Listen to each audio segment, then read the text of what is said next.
wisdom doesn't come from experience, it comes from reflecting on experience. And so as we have our experiences as a council, I encourage us to reflect on those experiences so that we gain wisdom.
Inaccurate. All right. So we'll delete that then. Not your twin brother. I hope not, there's not two people looking like me out there. That's what I was thinking. Glad you brought it up. All right. So with that, amendment to the minutes, that change, is there anything else? I would look for a motion to approve the minutes of the August 15th City Council meeting. Mayor, I move that we approve the Truth in Taxation City Council meetings as of August 15th, 2023. Thank you, Blake. Councilmember Severing, is there a second to that motion? Second. Councilmember Swanson, thank you. Any further discussion? I don't see any, so all in favor of the motion, please say aye. Aye. Any opposed? All right. Motion passes unanimously. So now we'll move on to public comments, which is 3 on the agenda, 2 on mine. We'll entertain public comments, either online or those who are present here this evening. Anyone? John, anyone online? No raised hands. No raised hands. All right, then we'll proceed.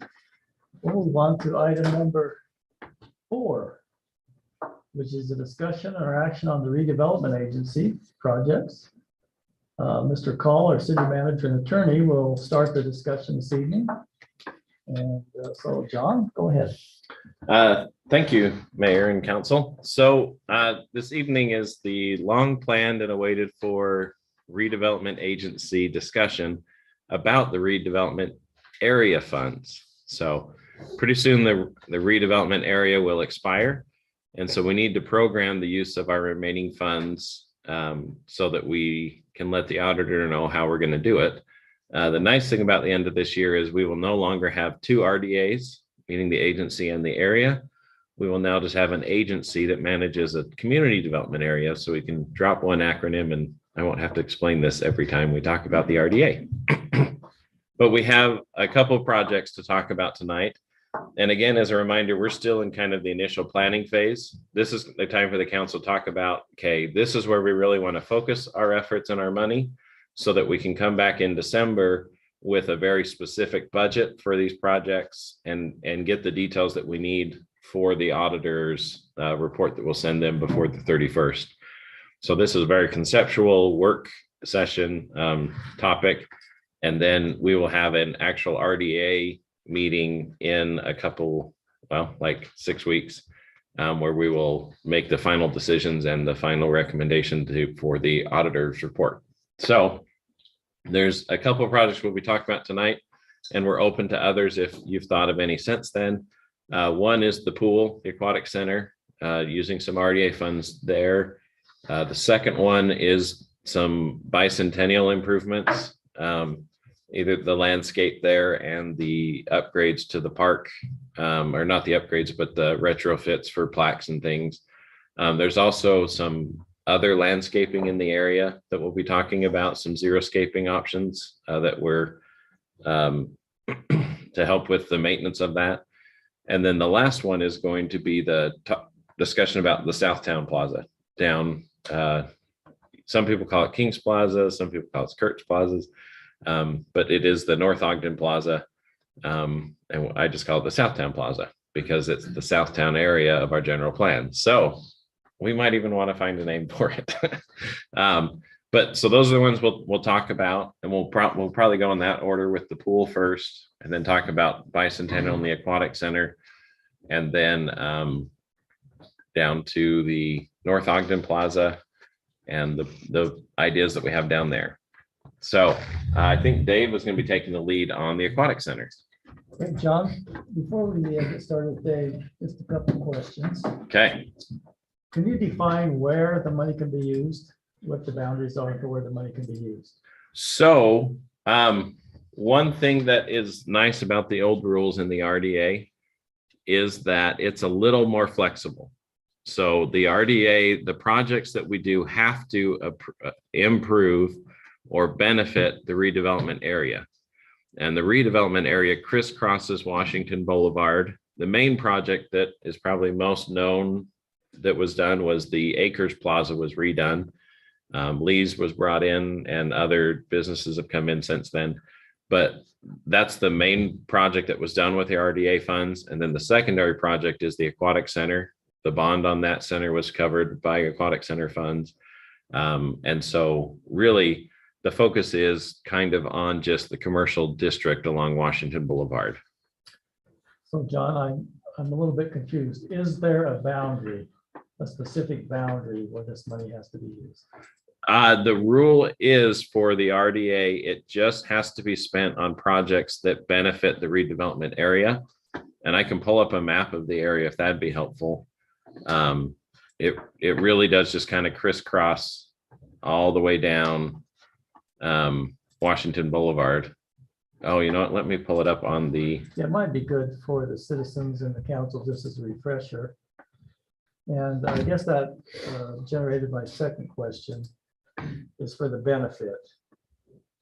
What does that mean? I wrote down here, what's the original intention of the RDA? What was the intention to benefit? Does that mean to get rid of blight? Does that mean to increase enterprise in the city? I just want to make sure we're kind of all on the same page there. And then I was wondering our estimate of how much would be available. And then how much does the CDA still owe the RDA? Okay. Let I don't know me. if you guys have any other questions you want to pile on while he's looking. Well, then you'd be halfway through. Get him halfway into. Okay, so I'm going to put on the screen a map of the RDA properties. So this is on the Weber County GIS website. Anyone that would like to go here and look at these things, if you go into the layers tab, you can go down under RDAs and you have to click the main tab, and then you go down and you can select the North Ogden RDA properties. So there's two in here. One is the CBD, which is called the Central Building District, but that's the one we're talking about tonight. And then the other one is up higher, and it's called the Downtown District. But we're not talking about that one tonight. But essentially, you can see these properties in purple are the properties that were identified in the study from the 1990s as properties that could be benefited from the redevelopment area activities. For perspective, this is where Smith's Marketplace is located. No, sorry, this is where Smith's Marketplace is. This is the IHC Center. The Aquatic Center's over here with the fire station. Nope, wrong direction. Obviously, Lee's Marketplace and Acres Plaza. Nilsson's Custard is over here. And then as we go further south, and technically Washington Boulevard also is included in the area, although it specifically doesn't have any tax space to it. And so there's no properties there. But then we get down here to the Southtown area, the cannery's right here. And then this is all storage sheds, storage units in that other area. So when we're talking about projects, the projects have to benefit those properties in the purple.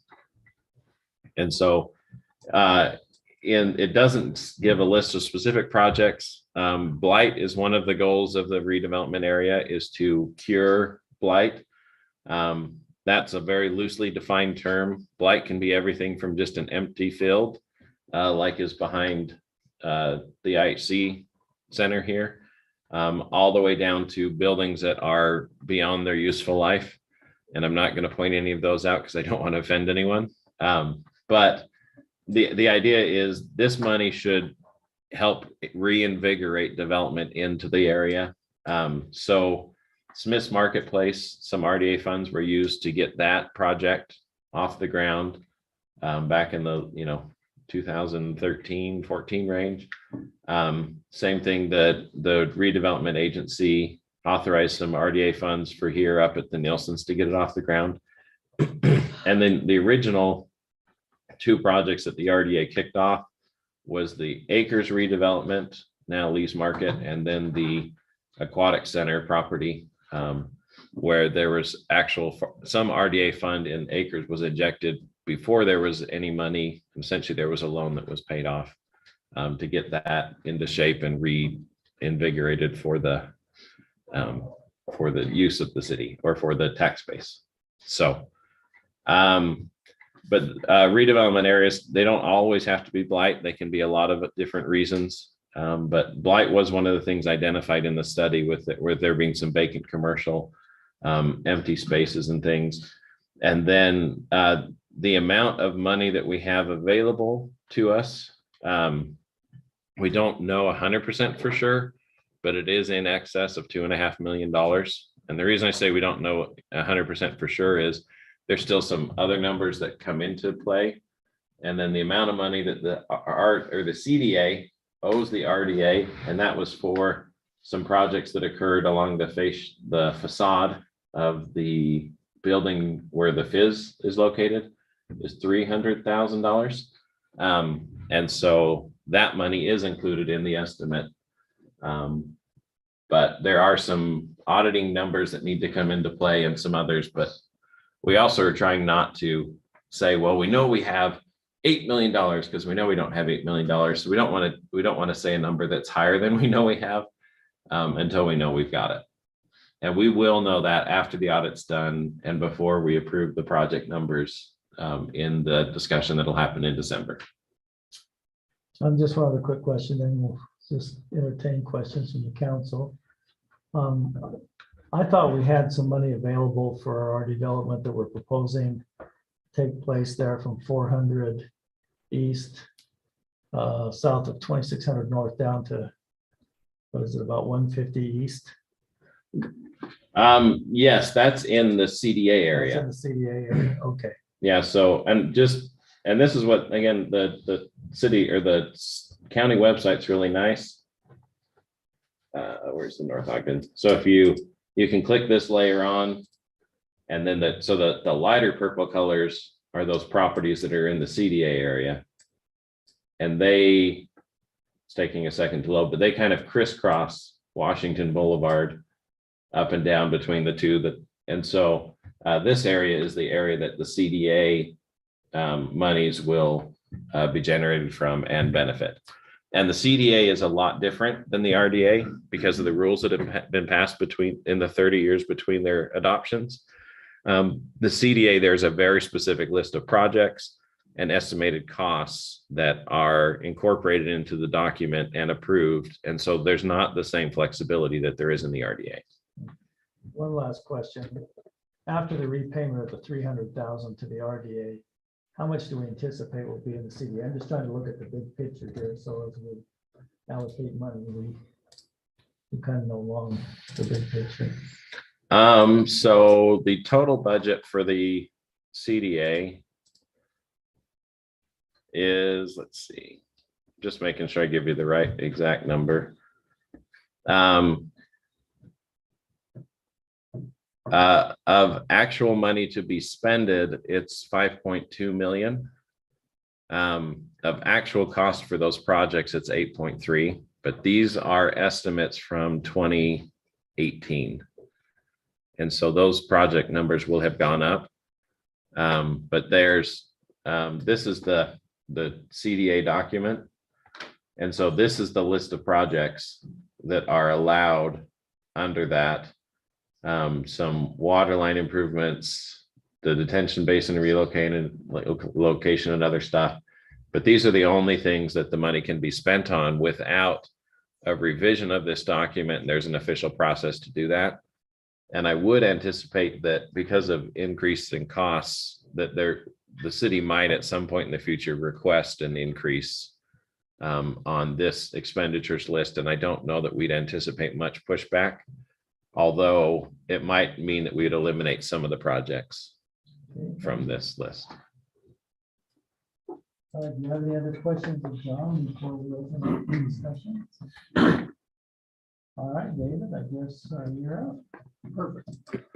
So I was tasked with obviously with the RDA close or ending that with that money going away, with a lot of it going towards the pool right now, what we could do to rejuvenate the pool, I guess is the best way to put it. But there's a lot of things at the pool that are still original, from boilers to pumps to the, the features, the toy feature that's right there in the middle of the leisure pool, the liners, and so what we have a list here, and what we did is we went through with Ken Justin, and we went through everything that we could think of, from the flooring and tile in the office building there, to the HVAC system, to the parking lot,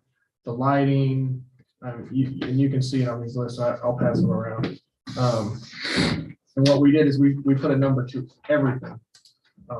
What it would cost to basically get the pool back to where it was. Or, in a lot of cases, a lot better than where it was. For instance, the pump system. All of our pumps there are full capacity pumps because 20 years ago, they just didn't put VFDs in, which is variable frequency pumps. They didn't put those kind of things in pools. Well, now they do. And so we can control what kind of water we would pump back into the pool. And the chlorinators are way better than they, were 20 years ago. And so the maintenance on the pool has been absolutely wonderful. The fact that Ken still runs with the equipment that we have, that some of those equipments are from 20 years ago, like I said, when the pool was first put in, and that he has still, kept up the maintenance and is running with some of that equipment is just it speaks well to what Ken does and what he does over there and how they run the pool. But this is to basically refresh all of that, from the liners in the pool to the, like I said, the pumps, the pool covers. And so I don't know if you have any questions. You can see that here. Some of the numbers have been updated even from this page. Like John said, it was an ongoing thing. So anytime we were getting an updated number, we were putting it on the paper. I think this number is at 1 million. I think this one is, this one's at 900,000. That paper now says what, 1.4. Just because we were able to update some numbers as they came in, up till today. So Would any of this require the pool to not be open during its normal summer usage time?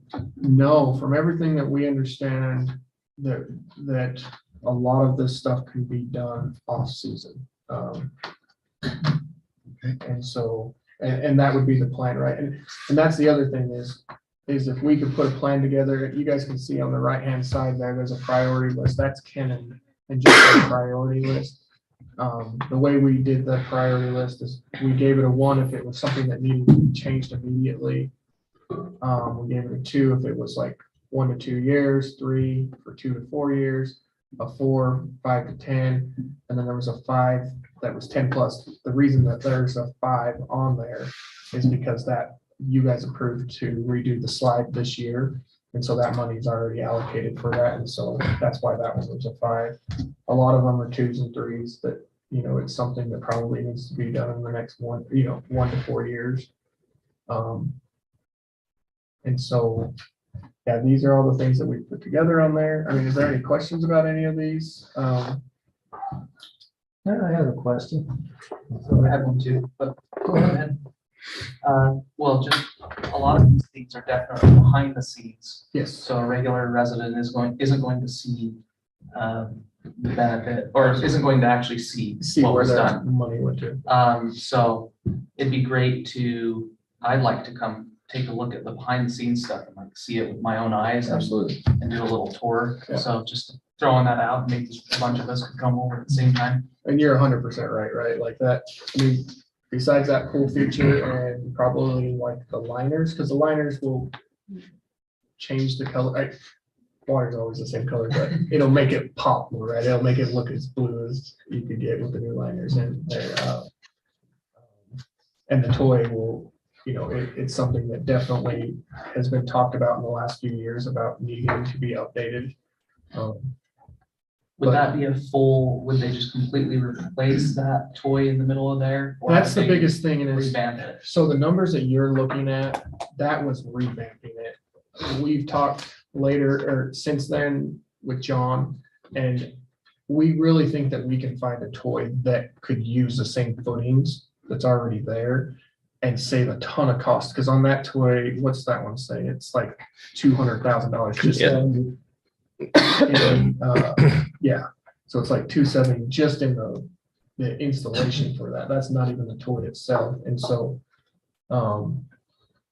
that's something that we definitely think if we put it back on the same footings, that we could save a ton of cost there. But that was just one of them that was given to us. And so So, I know we have Mr. Burns there, he could probably step up. Does any of this qualify for ramp funding? I would believe so. I mean, it is. That's a question. It's, yes, Yes. it's, aquatic centers aren't loved as much at the ramp board. No, they're not, but yeah, because like, you look at all the money, like when the Roy Complex and the ramp money that's going towards the new Marshall White Center, I think it would kind of fit into that same category. Yeah, Because certainly worth the ask. my question is, if it can be funded by ramp, we then can extend our RDA funds out. Certainly worth the ask. A bit further.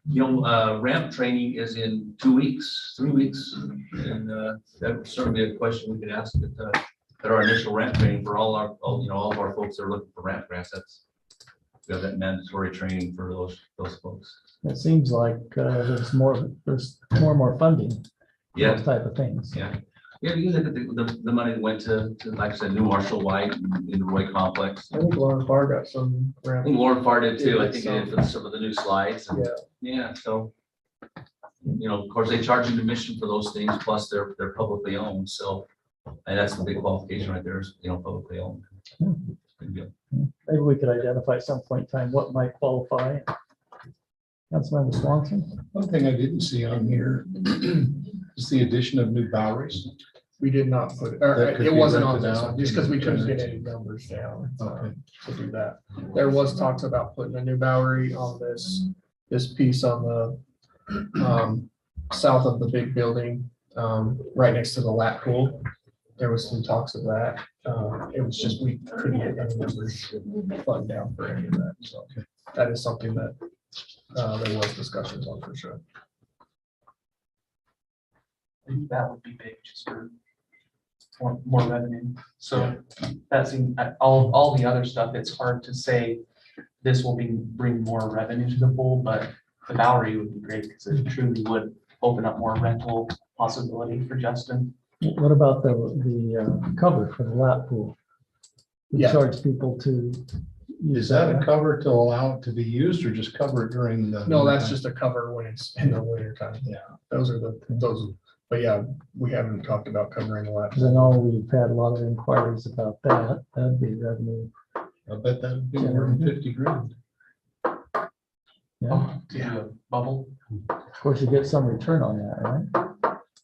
Some. But then you have to hire year-round lifeguards. There's a whole discussion to be had. Hey, what did we see this year with the revenue down at the North Shore? What's that? That's not a question for me. We have Jamie with us.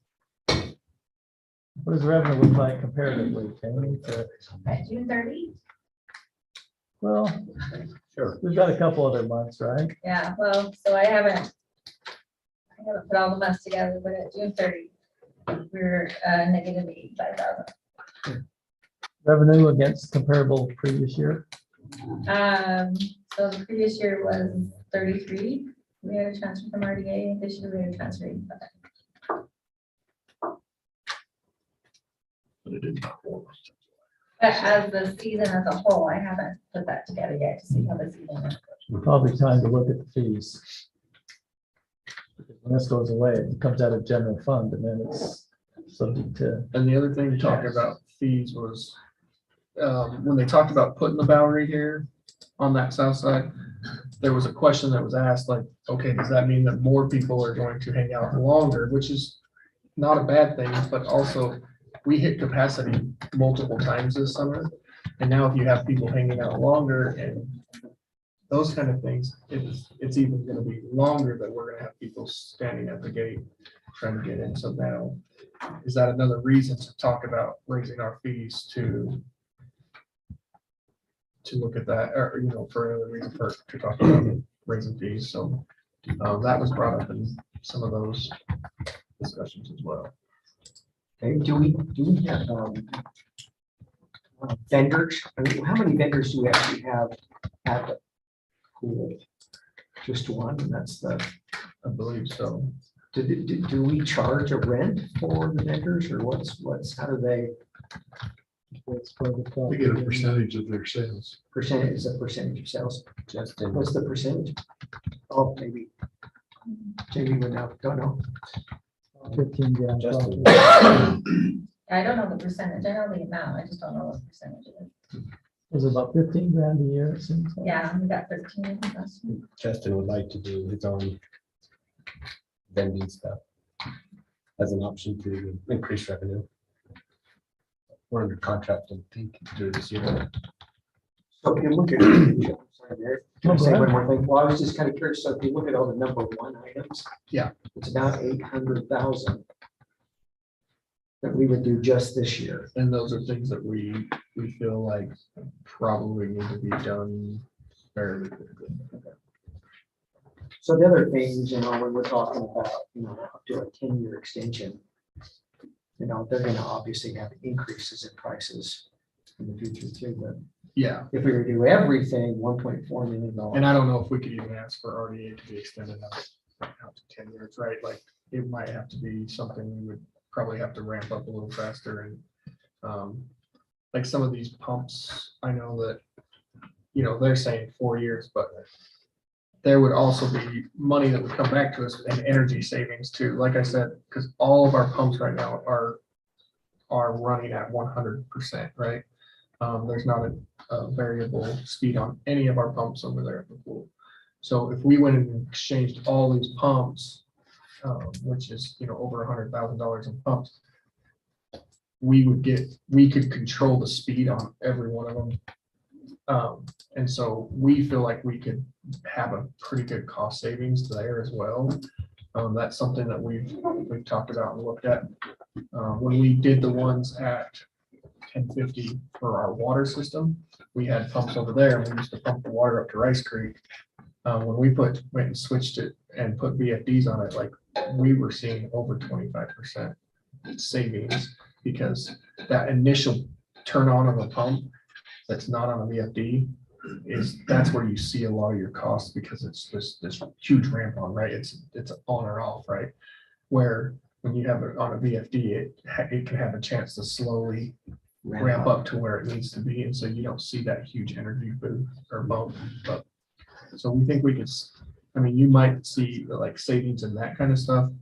Well, I definitely know you will see savings in those kind of things, but So, and I'm not the professional, sorry. Bill. No, Well, I was just gonna say, so, you know, I'm not the professional, but it would seem maybe we ought to look at putting the pumps as, or maybe they're, and pumps are too, they're a little up there, yeah, for sure.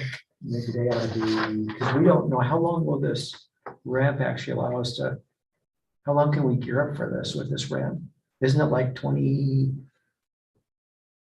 With the RDA. Yeah, excuse me, yeah, RDA is out. Maybe I didn't say that. Didn't we have, isn't there like a time frame where the RDA ends? it ends in This year. end of December. End of December. We have to have the funds programmed, and then we have, John, isn't it 3 years? 3 years.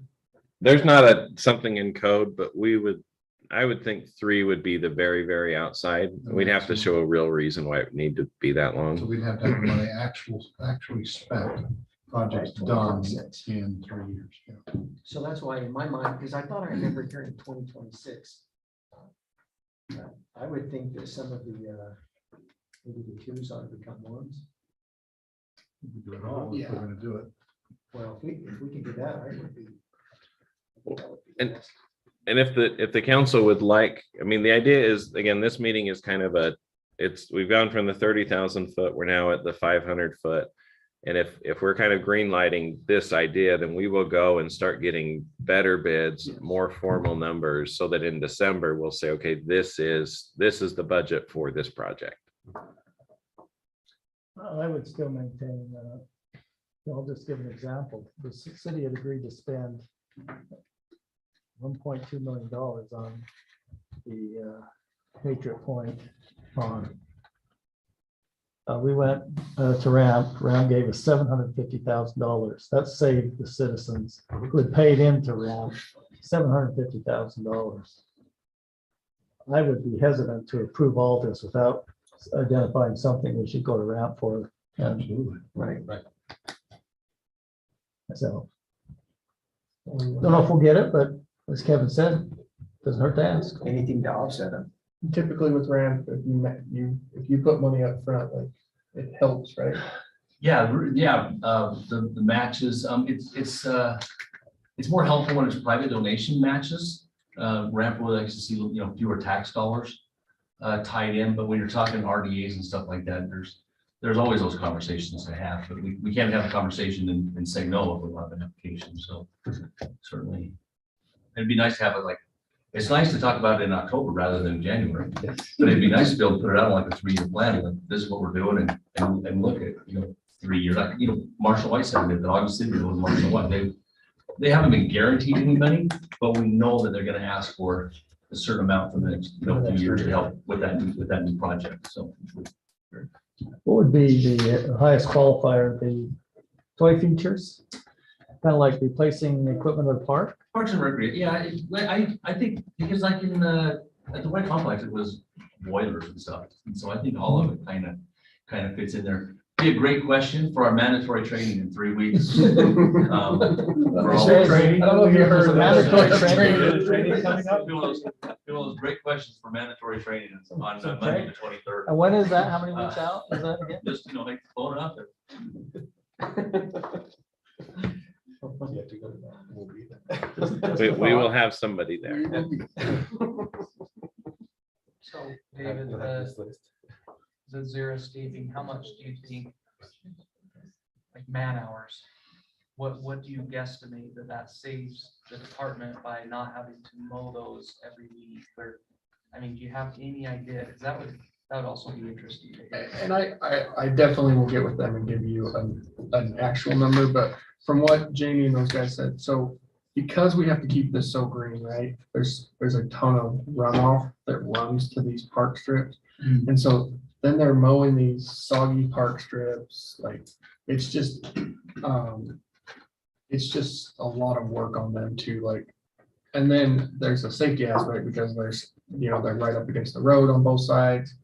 With these park strips here and in the parking lot, trying to mow and everything inside the parking lots. And so that's why they were asking, the maintenance crews were asking if that was something that we could do is zero scape on the outsides of these, because it's all I mean, the whole thing has to be stick edged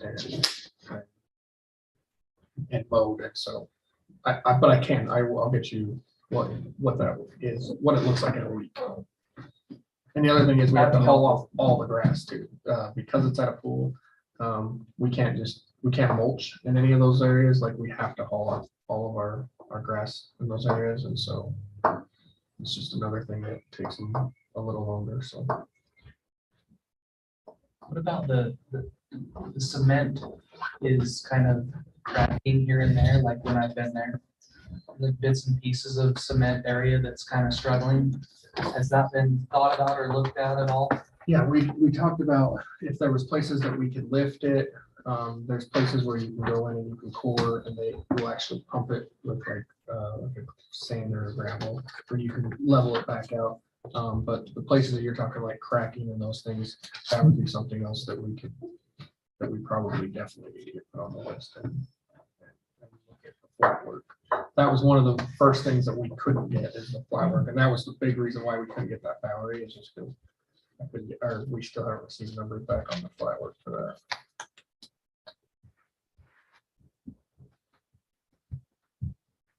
Other questions for Dave? All right, David, Perfect. gives us some, I'm going to move on to the, he was just going through the potential use of radium and about the pool, some of the things and right rankings. I'll move on to the bicentennial then. Bicentennial was the same way. Here, I got a couple of these sheets again. I just have it broke down in prices as well. Price tag on that, if we got everything done, well, it was 116 before I found out this afternoon about what it would cost to xeriscape that whole front area, the whole east area. And after the architect would get a hold of that and everything, we're looking at another $100,000 probably to get that designed and installed. Because we felt like most of the xeriscape, you've seen that we felt like we could do it with our own crews.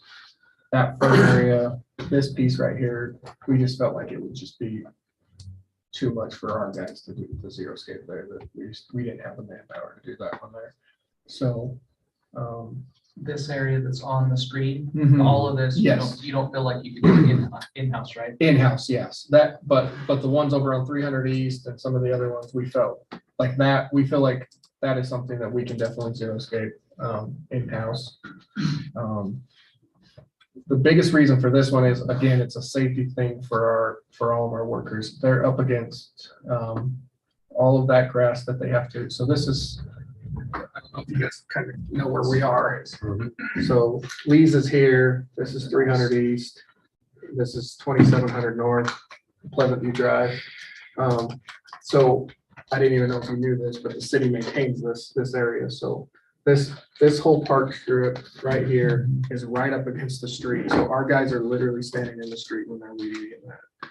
So from our perspective, it's just a safety thing. And the same down here, there's just so much traffic in this area now, and I mean, it's only gonna grow if, once that light gets put on 300. And so those are areas that we definitely feel like we can do internally, we can xeriscape that, we think we would save a bunch of time and resources by xeriscaping that one. But to go back to that other one, it would be a bigger price tag, and it'd be obviously just because we'd have to get that put out to bid, put some kind of design to do the xeriscape and do this. And we didn't even know if that was something you guys were interested in. The only reason that they've even suggested it at all is just because it's so hard to grow the grass there because of the ducks, right? That we get so many ducks there and people feeding the ducks that they're putting different seeds down. And so there's just a lot of areas in there that we really struggle to grow grass. But the other big thing on their list, and here, I'll pass this around again, is the irrigation system. The irrigation system is very old there. From everything that they can tell, that it's almost 20 years. It was like when they redid that acre stuff, redevelopment stuff, that they tied into an older system and they just left all that. So there's almost like two different systems in there. So there's this area here in the yellow that you can see.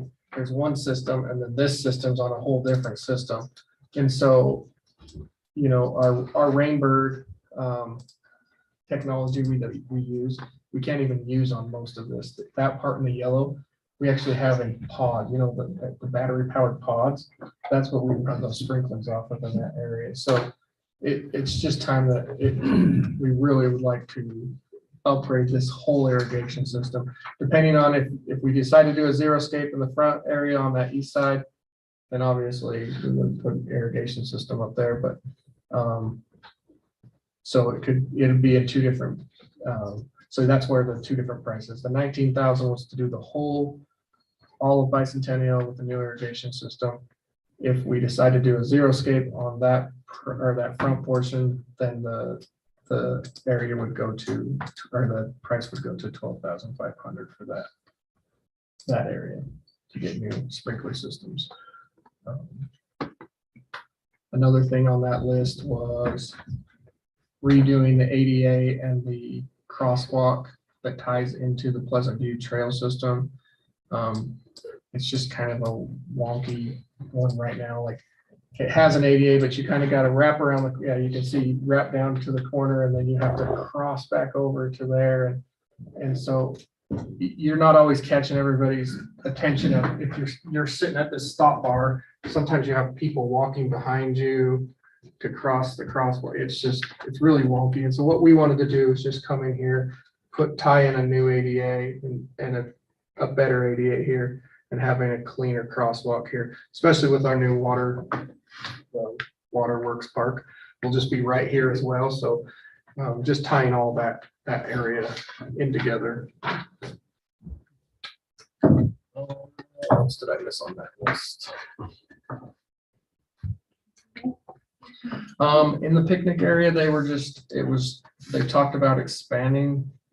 Do you remember where the Santa house used to sit? Yeah. So there's just a concrete pad there. They talked about maybe expanding some of that concrete area and putting a couple picnic tables with covers on them. Maybe that would be something that would bring more people to kind of eat lunch out there and those different things. But we really just kind of wanted to get your guys' opinion on if this was something as far as the xeriscape, if that's even something that interests us or not, or.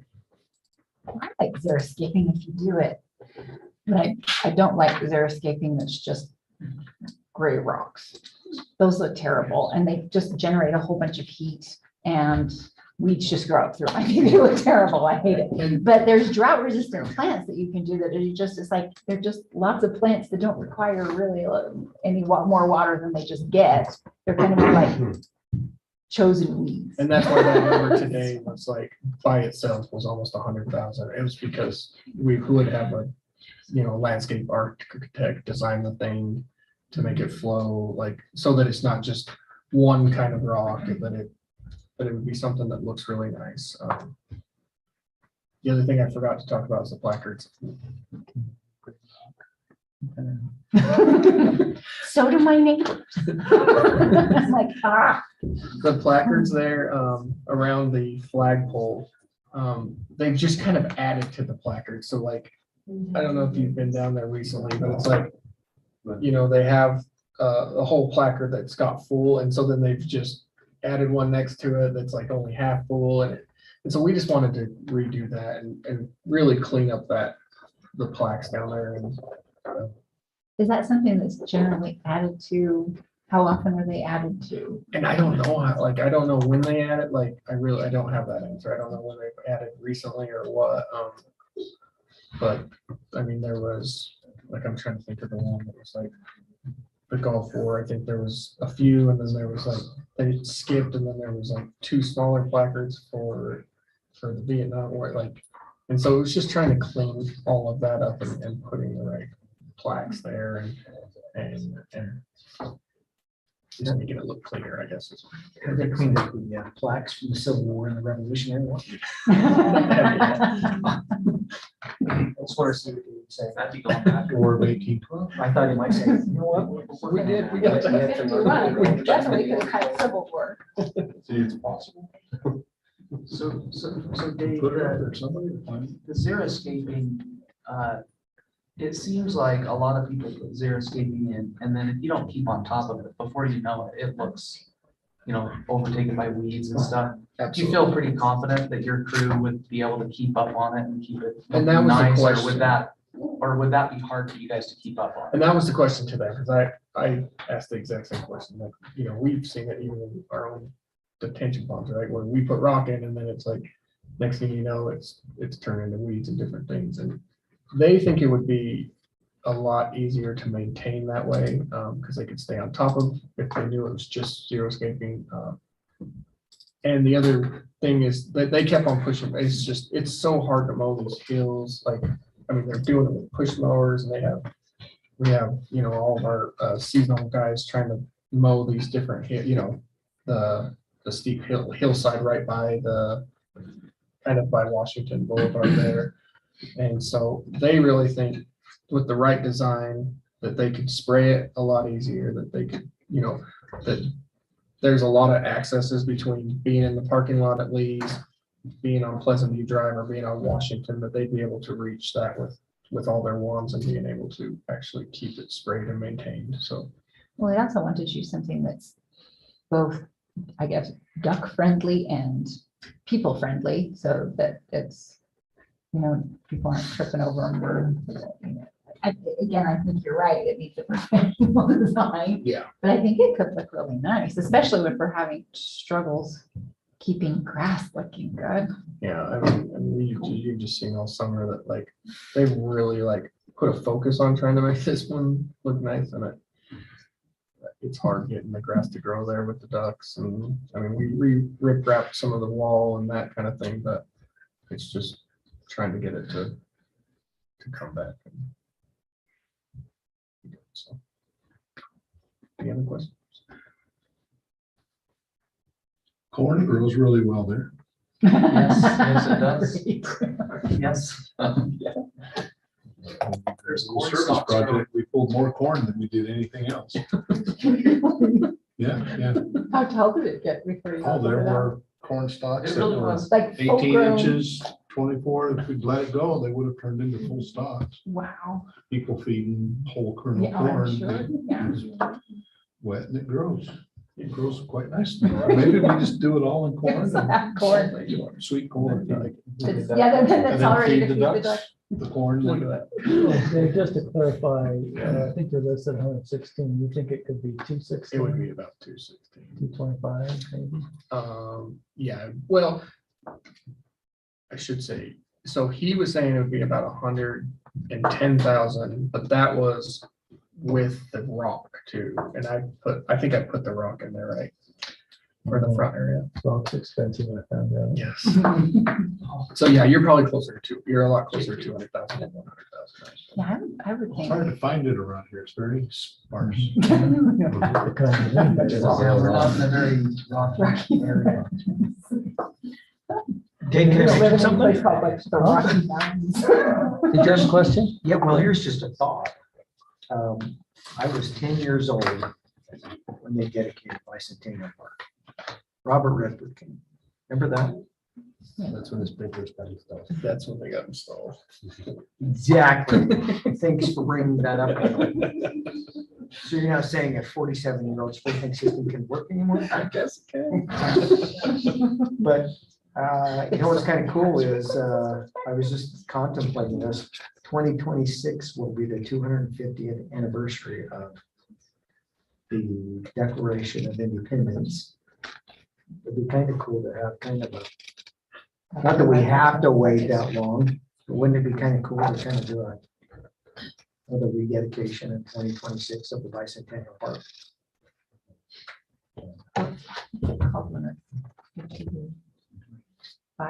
Or something like that. There's a name. Okay, any other questions for Dave on that? Dave, thank you for that information. Thank you, guys. Appreciate your preparedness. And any additional information you get, feel free to pass it on to us. I definitely will. Thank you, guys. Thanks. Thanks, Dave.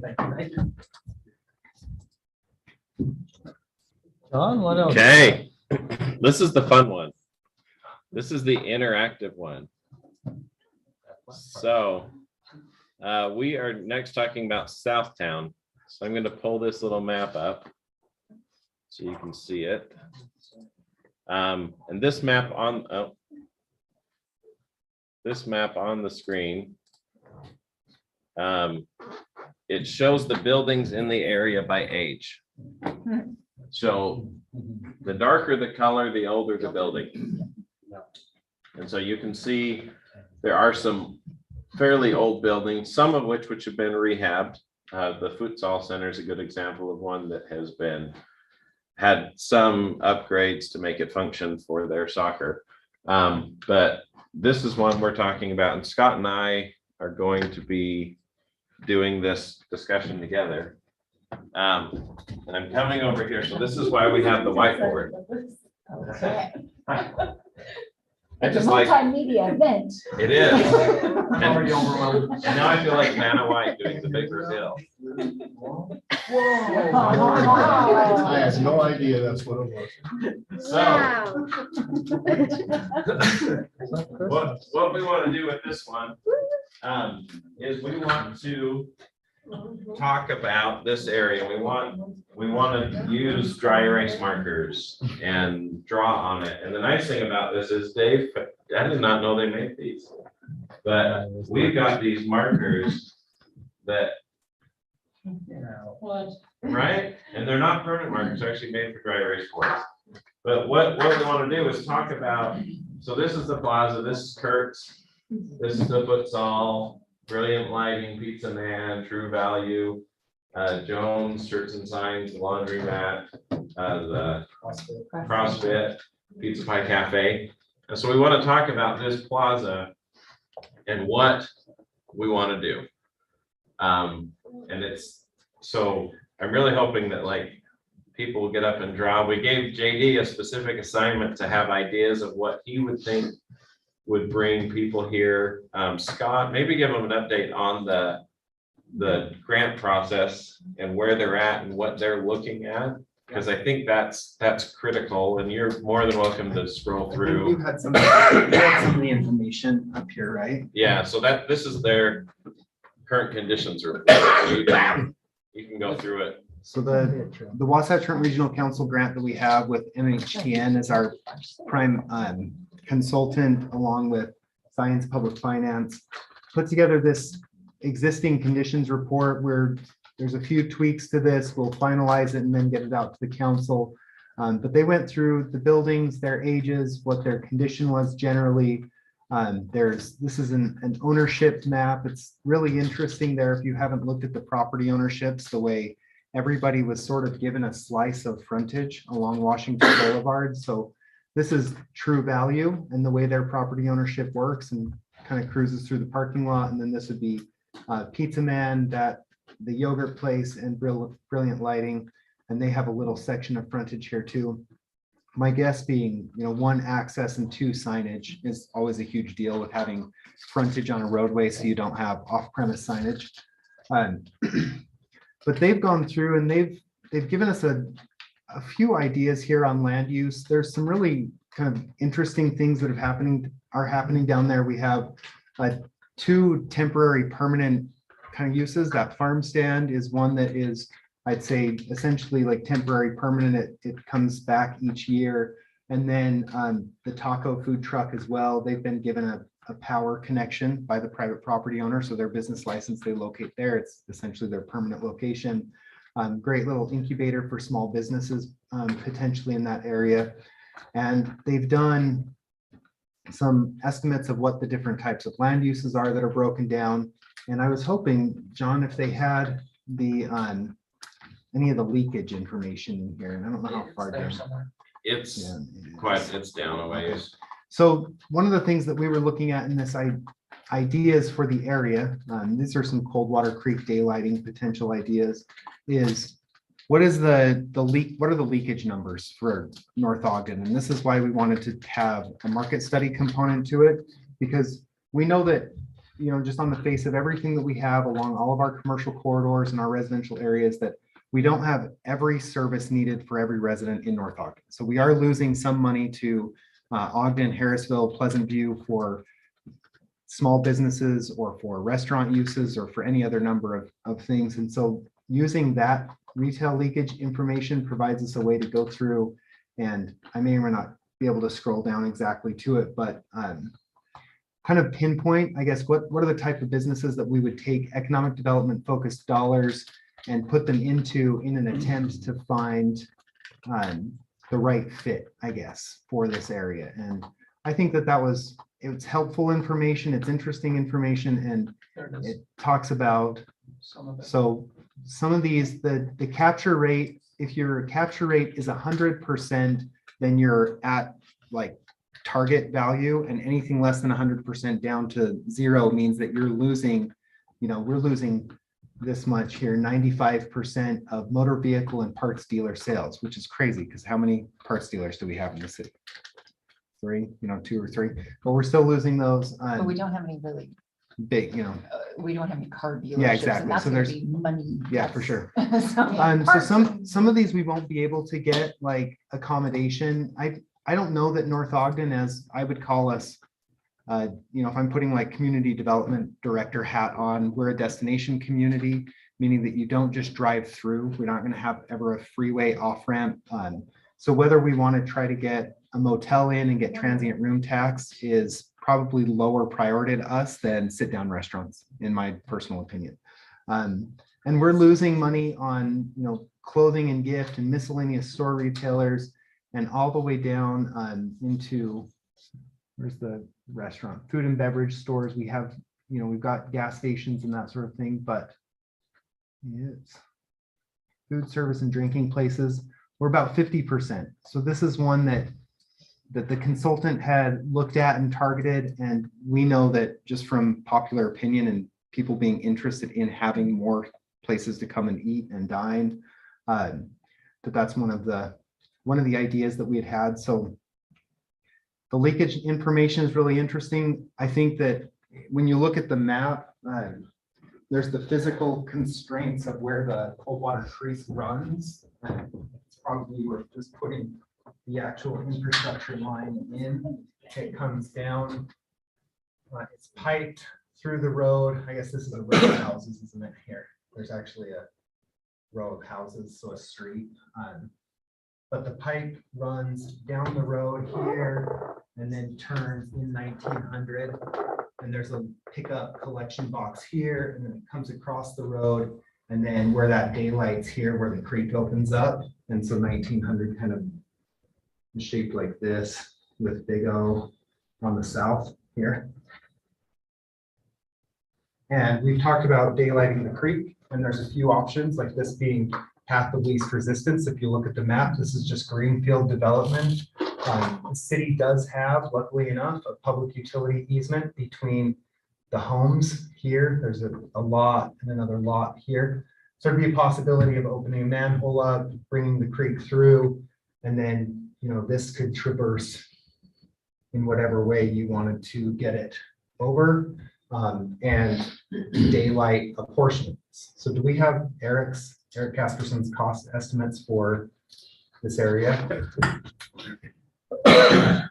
So as staff, we looked at kind of some square footages to give the council an idea, because this is so ambiguous. We had to just choose an area. We want to preserve, you want to be able to preserve a significant amount of this parking just because there are a number of businesses around. But we looked at, I don't know what the exact size was. It's probably like an acre of ground. And then Eric took that and estimated if you were to open up a bit of the creek, if you were to do some landscaping improvements around it and some parking improvements, other hardscape improvements, how much would it kind of a cost estimate of this be? In there also is some information about sidewalk improvements along this area. You could do some frontage improvements, but it doesn't necessarily have to be right here. Complications in the site being you've got a lot of owners to work with, but if you look at the ownership map of these two owners here and this and the rest of this owner, it looks kind of like that. So if you were to focus in a central area of the parking lot, you would reduce the number of owners you'd have to work with from an entitlement standpoint and potentially do something there in the center as well. So it'd be daylighting a portion of it. The funds from the RDA, because they are RDA and not CDA funds, could go for a number of things like overlaying this old parking lot and restriping it. So if we were to consume a portion of it with daylighting and infusing money into this central area, maybe you could help benefit everybody in the area by overlaying and restriping that parking lot, giving a new circulation through it, which may reduce some of the concerns you get from those other businesses about reduction of parking. You can look at aerial images back in time on Google Earth, and this has always been a sea of parking. I mean, I don't think you get like a Black Friday rush there, and you guys have a number of, as a business owner there, you've got cars, delivery cars that park there and can exist there. But there's a lot of unutilized space in here. So I don't want to. Depending on what's going on. It's kind of, if there's an event happening, it fills up. So if we have, for instance, when we have the Chalk It Up Festival, that parking lot is just completely full. Sure. So it's kind of just, you decide what do we want to have more of, say we wanted to do a farmer's market every Saturday or something like that, like they do down on 25th Street in Austin. And we did that kind of through, and then we just had kind of more, the anchor could be that fabulous, you The know, opening of you know, yeah, the little. stand, you know, and then we've got, but then we can bring in all the food trucks. It's, I think it would be really, really fun. In which case then I think daylighting the creek back there, just back there and just leaving it there, keeping it, you know, underground otherwise, then that becomes kind of a place where people take their goods or whatever they bought to eat and they go sit in a nice place Yeah. and, you know, with some shade trees and a babbling brook and, you know, whatever. It's just, you know, lovely. So, And there's a few, you know, I've seen areas around the country where they'll do like mini business incubators. So you make these little, either they're little business spots or they're, you know, essentially permanent hookups to like a food truck where that becomes a restaurant incubator. And somebody has a food truck idea, they bring it down, they get to park there, it's established. And there's a few ways to do that. Working with two property owners, the city could either, you know, pick up some ownership of that or through the improvements we're making, create a leasing program so they get a little bit of revenue back from those lease sales. We could use the money on like permanent restrooms in the area, so you make it sort of a park, but then you're also able to bring in other programmed events. So how much, you know, better would Chalk It Up be if you had a number of additional restaurants and destination businesses in the area?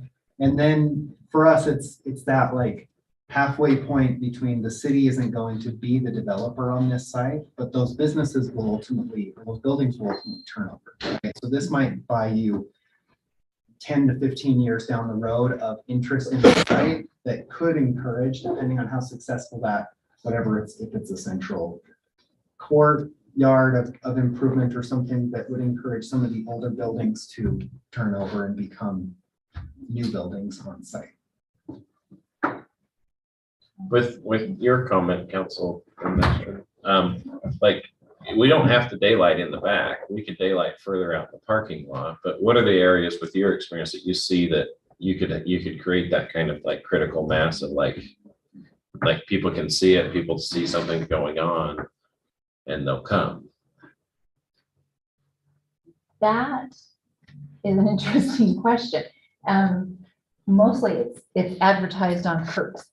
You know, it's like, that's up there and they say, hey, come, you know, and I see it because I go down to 25th Street every Saturday morning, right? And so it becomes just, if you have it and it's consistent, you know, people just kind of start coming in and when people have a good time, then they tell more people and it's just, it spreads. It isn't necessarily viewable from the street. Again, you know, you drive past 25th Street, if you don't know what's going on there, it just looks like it's closed. And kind of like, oh, you know, when you're gone. And here you can see the McFarland Farms produce stand and you can see the taco truck. But if consistently there were other food trucks there, other vendors, other activities going on, just, you know, I don't know, have you ever gone down to the farmer's market on 25th Street? So, you know, they've got all sorts of things down there. So we would just need to kind of map it out, I think, just like we do for charity days. You know, So- like, okay, here's this business. So like what you just said, I mean, I threw them in, this is the the island McFarland's, there. they've been there for going on close to 10 years. And then here's the little taco truck, but that visibility, I mean, what if you were to like add more, encourage more produce vendors and encourage more taco trucks? I mean, not all taco, but to be fair, lots of tacos is just fine. Taco truck, enchilada truck. Yeah, but All the different nacho trucks. But, you know, oh, sorry, I mean, I might be drawing this differently, because what if you turned your daylighting of the creek into this area? And then you were centralizing these things around that, you know, so you get your trucks going around or your stands or, you know, event space around something like that. And that's great. I mean, just speaking from, you know, Keith and Ann's point of view, we've got delivery vehicles going in and out of there. So that makes me a little bit more nervous than having it kind of more back. Because we've got people coming in and out, plus just even the people attending the event, right? We've got to have someplace for them to go. So to me, even though there's almost like you make a little path and this is where you park and this is where you sit and then here's where the things are. So And to that, I mean, I think if you're doing anything here, to Scott's point, you gotta, I mean, you're gonna probably be you're reorganizing the parking and you probably do a curb or something to protect any area you did. And Councilmember Swanson. Yeah, comment. to me, it feels like we're going about this backwards. When we used RDA money with Smiths, it was to help further along a project that was on the way and needed a little assistance to make it work. Right? The owner was doing the primary. They came to us and said, I mean, we obviously wanted the Smiths Food and Drug. We did a little bit with the RDA. I think it was 300,000 with a sewer system to make it pencil for Smiths. But they did everything else. Right? The RDA money that we spent on the strip mall north of Ace Hardware was the landowner and the business owner saying, we're going to make this a nicer place. But we can't quite make it work. And we said, we're happy to help you with RDA money. This feels like the exact opposite. In the 18 years I've lived here, the business owners, not the business owners, the building owners have done nothing. Nothing, presented no plan, made no effort to lift a finger to do anything to make this area viable. Nothing. We've come to them in the almost 10 years I've been serving with numerous ideas, and they've done nothing. Why are we spending RDA money to try to encourage business to come to an area that the owners of the buildings have done nothing to draw business to their own buildings? They don't care. I know what you guys went through with your heating and your AC, and what your building owner, they don't care. You're still paying your rent. You're not going anywhere. They know you know, rents in newer buildings are so high that you're not going anywhere. They do nothing. Why are we encouraging that? Why are we spending our tax dollars to try to build business when the landowners themselves have done nothing? Nothing. That's why this feels backwards to me. And it is backward, and it's because the other method hasn't worked. That we've tried and tried for 10 plus years to get them to do anything. And at this point, we're at the risk of losing all funding sources to have them do anything. Do we think that they will actually, that doing this, I just don't see that these building owners, knowing who most of them are, I think we could daylight it, we could put parks, we could do things that would draw people, and they will do nothing. This approach is more like what we did at Lee's and Acres Market. We came in and redeveloped the site, which then spurred the reinvestment and brought people down. I mean, Acres transitioned over to Lee's, and that was probably going to happen anyways, but it got the Cafe Rio and the others. And so your point's well taken, right on point. Like, we can't stand here and say that anything we do here is going to generate a change in anything. The only thing that you feels incredibly risky. The only thing you can guarantee do down here is to take RDA money and buy buildings and redevelop, or buy and then find a development partner who would take the investment you make and spin it into something that you want. But then you're looking at acquiring stuff, and most likely these two buildings. Right. And saying, okay, those are basically, you're going to scrape them and redo. I understand Councilmember Swanson's point here. I think there's going to be some tenants leaving that here, probably one of the major tenants. So our risk is this is going to become blighted again. And I agree that, you know, we're here to help people who are kind of willing to help themselves. But if it's not already classified as somewhat blighted, it's going to keep heading that direction. You know, the thought I had is, this is kind of our historical district. You know, as you mentioned, 25th Street, Councilmember Ekstrom. This is kind of our historical. You've got across the street, the cannery. You've got Kurt's there, which used to be Pinky's. You know, For those of you who are old enough to know what pinkies is. Used to get a little thing on your ice cream cone, a little elephant or giraffe. Okay, you guys are way too young. In any event, depending on what's happened here, could this be our historical district? Should we be looking at this more instead of, this new modern situation? Do we kind of make it our historical district and take over, like with the cannery kind of type facade and thinking there?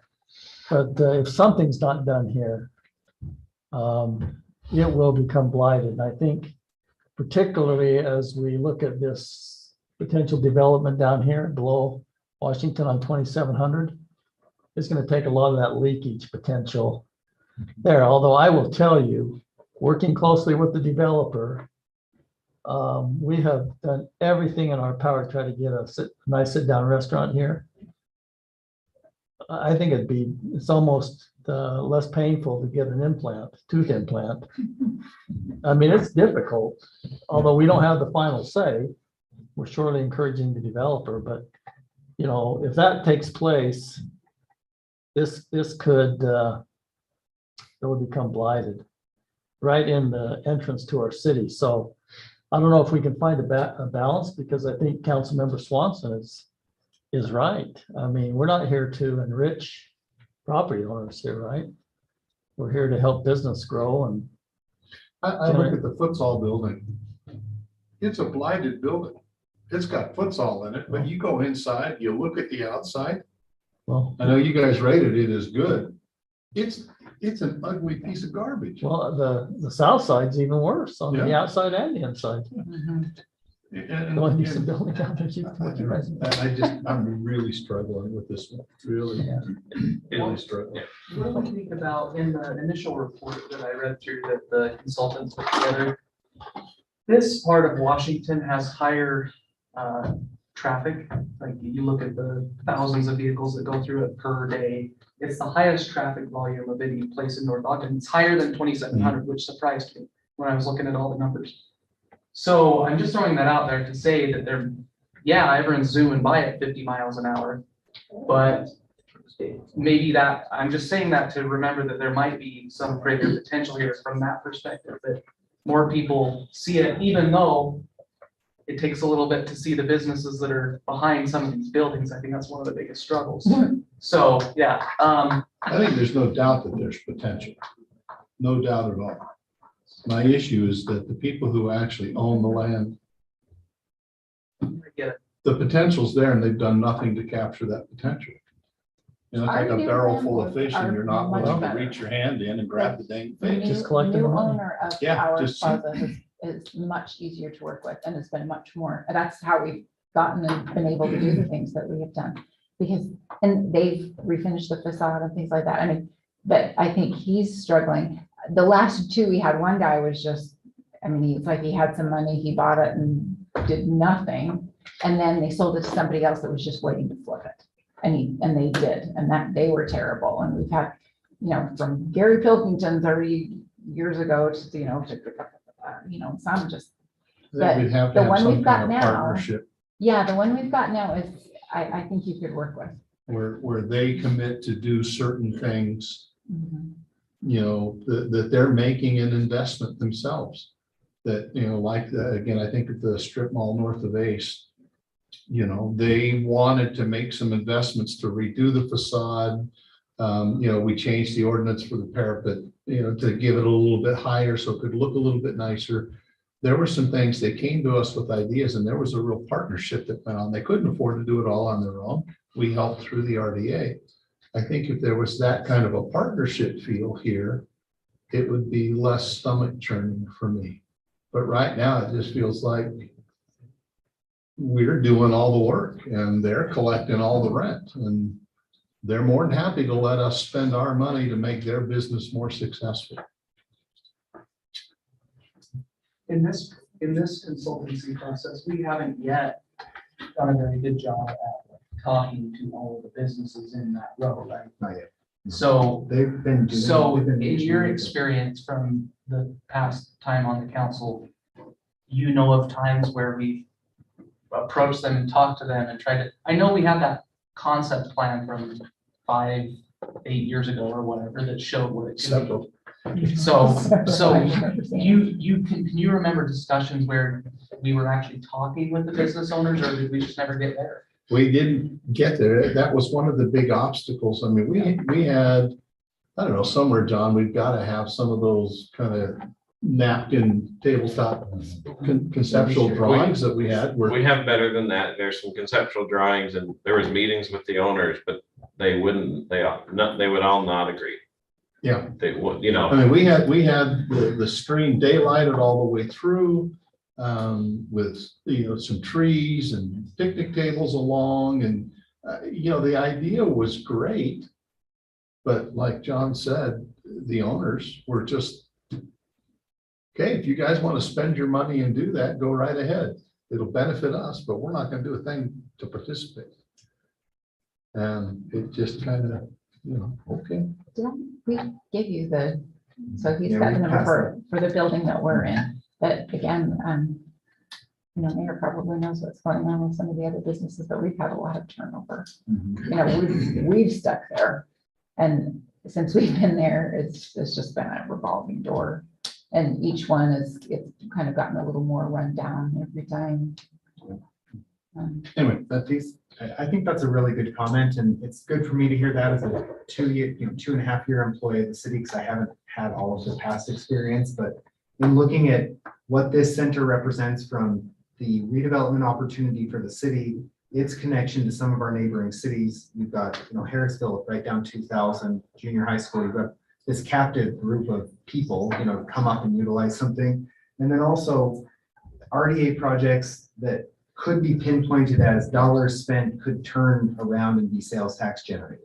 And those aren't always a perfect one-for-one. You know, you buy new swimming pool pumps and the pool continues to operate. And so you continue to gather revenue on it. This, you know, you underground power and the spot might look nice, but that may not turn over into a new business license application coming in. But something like if you were to put up mini business incubators or facilitate the cost of the underground power and, you know, sewer facility or gas line connection or something to 10 or 16 whatever new spots, those people will show up just because the you know, bar to clear has been lowered so much for them in their own costs, and they may come in. I don't know if any of those owners would be interested in making a little bit of money for some old asphalt, but maybe the city looks at actually purchasing a piece and then we hold those leases. You know, you hold like it's booth rent essentially for those business owners. We were trying to minimize the complexity there, but you know, given that I feel like this is one of those areas that sure we invest money and everybody who hasn't done anything is going to benefit. We're going to, you know, raise them up as well, but we may see some actual sales tax generation out of some expenditure in this area that we may not see one-for-one in other areas. And there may have been turnover since the last time you had a conversation. Like I said, we have been really quite happy with our current landlords. Not happy for the last 30 years, but you know, and that's just been in the last 2. Did they, you said they did some facade improvements. What did they do? They painted the outside of the building, Hmm. which is More than anyone's done in a more while. than anyone else has done, right? So that has improved some, and they seem to be willing to try. And they own this, piece, right, Scott? Yes. They own- Now, Because this is the True Value. the True Value Hardware owns the part like what that our sign is on, like Yeah, our this street way sign. part. Kim's dad actually bought that sign. We have, but we don't own the ground, but so, anyway, the conversation is great. but I don't know But I if you've think talked to they're the, more you know, cautious. the King's people, but I don't know if you've talked to the True Value people. They seem to, they've been really good to work with us. True Value owns So this area, right? This, They this own like, them. they only own the old Well, King's building well, and the little the- island where that the the- street sign is on. Where the corn stand is, just looking on the county site, it looks like the True Value piece owns. Yeah. Most of what you're talking yeah, I about. think you're Yes. right, that Yeah, they do. the property line comes more like this. Draw your maps to scale. The memory, I tried. But I think, so I think this is some good feedback about the hurdles here, right? Because I think anything the city does down here, and I don't want to go back to something I said before, but we can always go to the very uninspiring idea of street improvements on Washington, right? That's very safe because the city has an investment in the street anyways. This is more risky. And no matter what you do here, if it's back there, out here, I mean, if you really wanted to push something to change here, the best thing you could do, and I'm not saying we should, everyone, I'm not saying we should do this, zone it for 45 units to the acre, and it will turn. It'll turn over into a new development. But that's not what we think we want. That's Only not- 45. I think at 45, you'd get people to buy it. John, isn't there a spot in the back where you could have, Yeah. Yeah, this area back here, you could Do add, the Katrina brothers still own that? I think so, them and the futsal. home But base or that's one of those areas, this site was laid out. It was poorly laid out to begin with, to have 50 years worth of that piece of ground back there never being encouraged to develop says that it's likely never going to go commercial. That would be an area right for an underparked 3 or 4 story apartment complex, honestly. who owns that piece? And create some property tax. we think it's the Katrubis brothers. It's the same people who own the futsal. And that's kind of the same with So- the east side of the building. Because it's Could you home area. negotiate rezoning that in exchange for something on the futsal?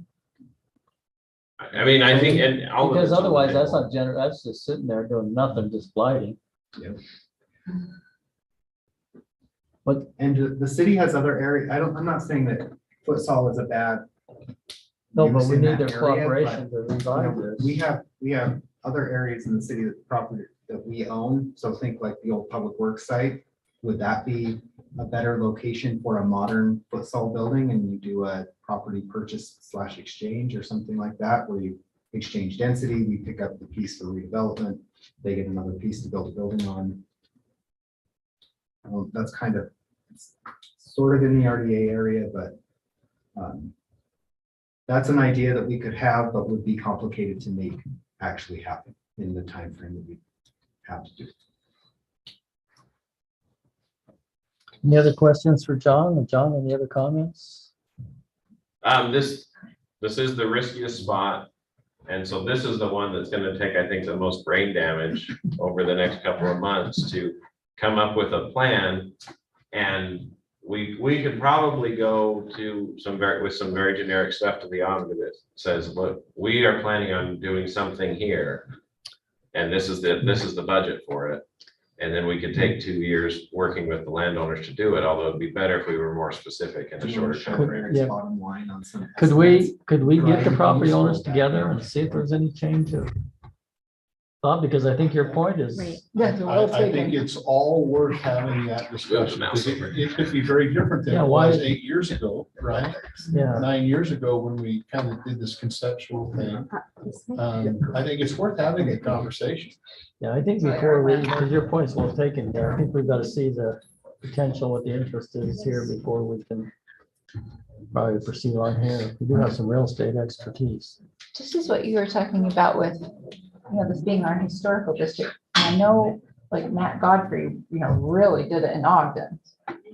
And he was wasn't he kind of consulting with us for a little bit, trying to help us? Yeah, he was hired. He was the generator of most of the ideas. Yeah, we didn't have a lot of success with that relationship. Gotcha. Okay. And council, just for your consideration, some basic improvements in there to include daylighting a portion of the creek at a minimal depth. This would be, like, think City Creek or St. George has something like this. It's like a. Little Badly step-in, Brook. Is 1.2 million in renovation costs and doing that. This also contemplates some decorative concrete, some tables and canopies, so you'd create an area where people could actually sit and hang out and and become a gathering place or a destination. Pizza. Eat pizza, because we don't have the inside seat. There you go. Well, it's true too. It's like, there's a lot of them that don't have a lot. You've got Kurt's that, you know, it's just drive-in, you know, and there's more places for it to, you know, to actually patronize the businesses that are there and have a place that it's actually gathering. When we were there with the consultants doing a walkthrough of the area, there was a whole group of teenagers, and this was right before school had started, so it's like late summer, who were just sort of milling around in the area. Like it was, they were there probably because they were close enough to be somewhere that wasn't at home or a park, but they literally had nothing to do. They were just like on scooters rolling around, and they weren't doing anything bad, but it was like, you would almost need to give Give us people something to do something to there. do there. That makes sense. A place to spend.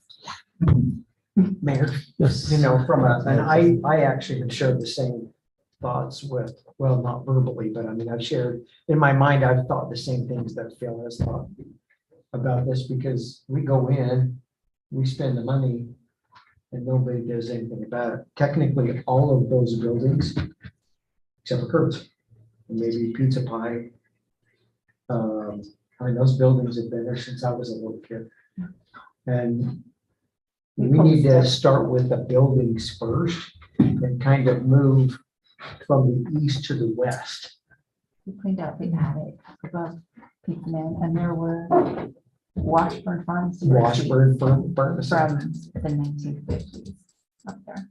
because none of those buildings would fit. I mean, if we're talking about something like we have in the past about it being a walkable area, that's the most feasible walkable area in North Alden.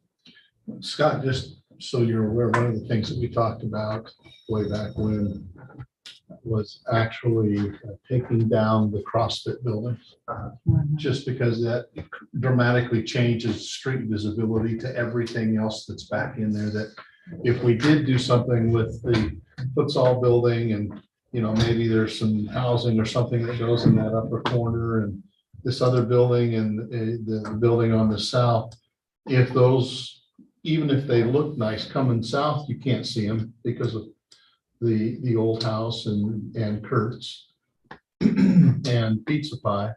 And then coming up from the north, you can't see them because of that CrossFit building, which is just a lovely piece of architecture.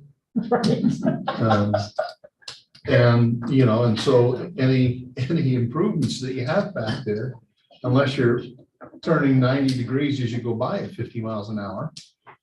But we do have a really highly lit up glass block. Well, another big concern too is just the access. Right. Right. People having to pull off and pull if they're coming out of the area. I mean, if I own Pizza Man, I'd be telling everybody, you go to the stoplight. Stoplight, which our drivers have to do at certain times of the day. You can't get out of there. In fact, I did it the other day. I was trying to turn left onto Washington. I'm like, nah, I was around and turned around. Anyway, those are my thoughts. We need to send out an alert to all of the owners of these buildings in the area, say, hey, there's a time that you're interested in doing anything, it's right now. Like, alert, we're talking about this area. I don't know, I just think that it's. We'd be happy to partner Maybe you and I. if it's a partnership. Right. And outreach. Scott and I will work on that. Yeah. We'll try our best to at least contact all of the business owners or. It could be a really Building cool owners. area. Building owners. It really has potential. In the meanwhile, I would propose, and I know we still need to think about this, but we need to work on just the maintenance of North Shore. Yeah. Bicentennial Park, that would be my two areas of focus. Yeah, what we do there, the greater impact that we have. Any other questions or comments for John and Scott on this particular idea? John, is there anything else that you'd like to have the council regurgitate tonight? So this will just be something that we might just have that flex project of some just landscaping and sidewalk improvements on Washington, even if it's just rehabbing, just as a, because we won't know exactly how much money we have until we get the check, which will be after we've talked to the auditor. And so we think we might just have a flexible, like, hey, anything over the money we've programmed this way, we're going to spend on this. And I know, again, it's not the super fun, exciting, although I have seen more people using that sidewalk in front of Walker Cinemas than I've seen in a long time. I saw a grandma and I'm assuming it was a grandma and a grandbaby on a scooter, but not sharing a scooter, but anyways, they were using it like a family might use it because it's wider and it was easy to drive. So So question real quick, John, when you were talking about CDA and you flashed up the old CDA, all the things that were programmed into it eventually. Mhm. I think it said something like the underground infrastructure for Washington, wasn't it? there was 1.6 million to underground the power lines on the west side of the road.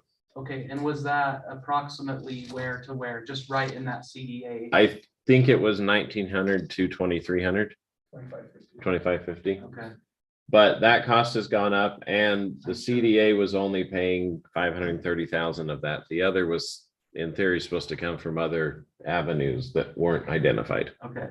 And I just wanted to bring up, just because this might at least be of interest to everyone, in the study that we received from the consultant, one thing that they pointed out is that the trees along the strip in the North Ogden Plaza, and I'm assuming everywhere along Washington, they can really struggle. They get kind of diseased and funky looking because you have to carve out the area for the power lines to go right through there.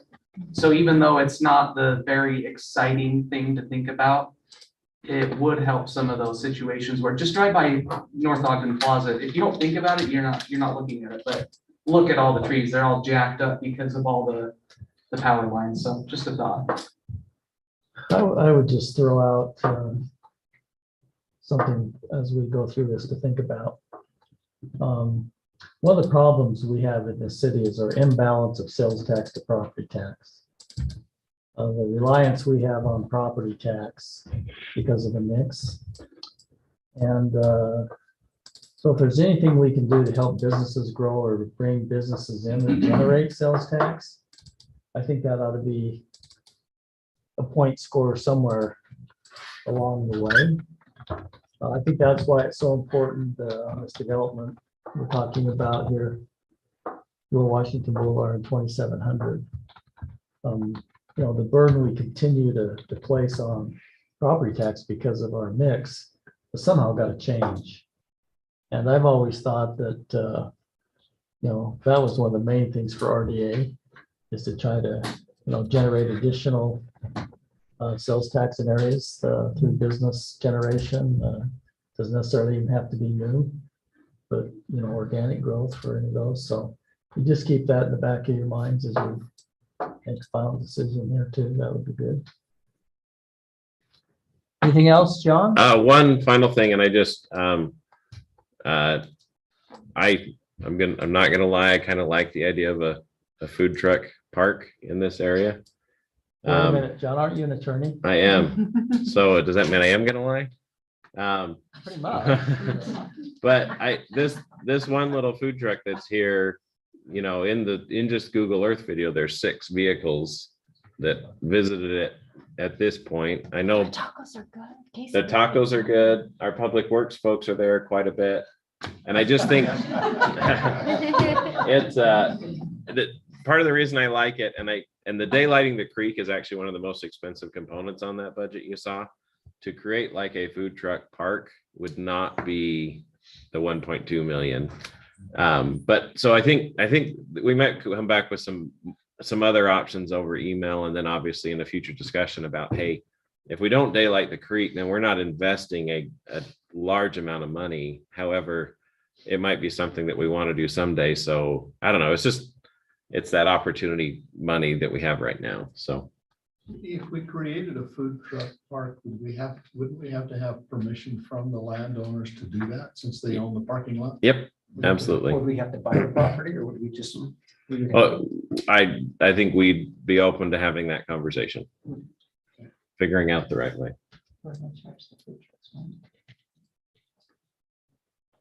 I think we're getting sales tax from those food trucks. They do pay the full forced sales tax. So they pay the 7.85% because it's prepared You food. charge it. I'm just wondering how you keep track of it. Because that thing's moving around like Fritz-O-Matic. Most of them have on their stuff, they have to type in their zip code or their location. But we can do some verification. I know the Food Truck League, they make sure their vendors on Thursday nights up here are following the rules. I would think it'd be good to take a look at it. Thanks, Ronald. Okay. John, anything else? Nope, that's it. Council, any other questions? Anything else you'd like to throw out for discussion on this work session? I'm not seeing any. All right, well, good discussion, council. You know, not much length left on the road to kick the can down. So I think in the 4 years I've been here, there's been ongoing discussion, so it's time. So we'll get to it. All right, we'll now have additional public comments. For anyone who would like to comment, if you would just step up here somewhere, state your name if you're a resident of North Ogden, and under our normal conditions, Merrill, if you keep it 5 minutes or less, it'd be so appreciated. Great. I noticed as I jumped up, the officer jumped up too, so. That's good. That's a good sign. Yeah, not a good sign. This is always on his I phone. have 4 areas. I think it's the main discussion tonight. Where are you? Oh, Merrill Sunderland, North Ogden City resident. Would you prefer I go through the whole thing, or should I stop at each of the 4? Because they're the 4 main things you. You got 5 minutes. 4.5 First of now. all, I'm glad I came tonight. This has been very useful. And I think the city council is doing a great job of reviewing these areas. First of all, aquatics upgrades. Who did that? You guys team tagged? I think that was almost not a lot of discussion needed from how you presented it. So I was like following that so closely. I'm like, yeah, really, I agree. Ramp, RDA funds, whatever is needed, the upgrades that are going to make a big difference. Number 2, the obvious, I'm going to separate the areas that you talk about around the Centennial Park and other zero-scaping things. There were some obvious things in that, absolutely obvious, should be zero-scape now. And I think you mentioned that. Let's move towards those things, or even maybe safer for public works people. And a longer term plan, this is number 3 for me, it's the same thing. Zero scaping part. Longer term plan for the bicentennial park. Talked about just tonight, a few things that could be done, should be done. Multiply the ducks by 10 times, kill them all off, I don't know, whatever. But the whole Centennial Park needs attention for this reason. It is one of the areas, we talked about Southtown Center defining North Ogden, Centennial Park defines North Ogden. And its history, its legacy. We go in the Smiths to see the pictures of what North Ogden used to be like. Centennial Park needs some time. And somebody, Mr. Blake said, 3 years, there's going to be some major event happening. 2 years to plan that and 1 year to put it in place. I'm going to encourage you to move ahead with the Centennial Park plan. What's the 4th one? Tell me when I'm out, because the 4th one's going to take what? 3/4 of this meeting. I took 3/4 of this meeting, Southtown Center. First of all, if this is going to cost so much to do this, raising the, what are you calling it? Daylighting it. If you're not going to put that into whatever plan you come up with, at least don't make it so it can't happen by developing around it with a short-term look at revenue and stuff, and eliminating the potential. Councilwoman Ekstrom, I think your comments obviously are really, really impressive in that area. I'm guessing if there comes to a vote, you'd be recusing yourselves on that. Council Member Swanson, why are we doing this when they don't care so much? We're not putting, people that own it aren't putting a lot to it. Well, it's bigger than that, and I think that almost came out. This is a city thing. This is for the benefit of the city. Do I have 30 seconds left? 1 second. 1 second? 1 minute. And therefore, it needs the kind of attention you've been giving it, and whatever decision or direction you're taking to make this into something that North Ogden can be proud of and be great. And so I think that's the reason you're going to go ahead with whatever direction you need to take to make this work. What else do I have? Thanks a lot. This has been really useful to listen to this.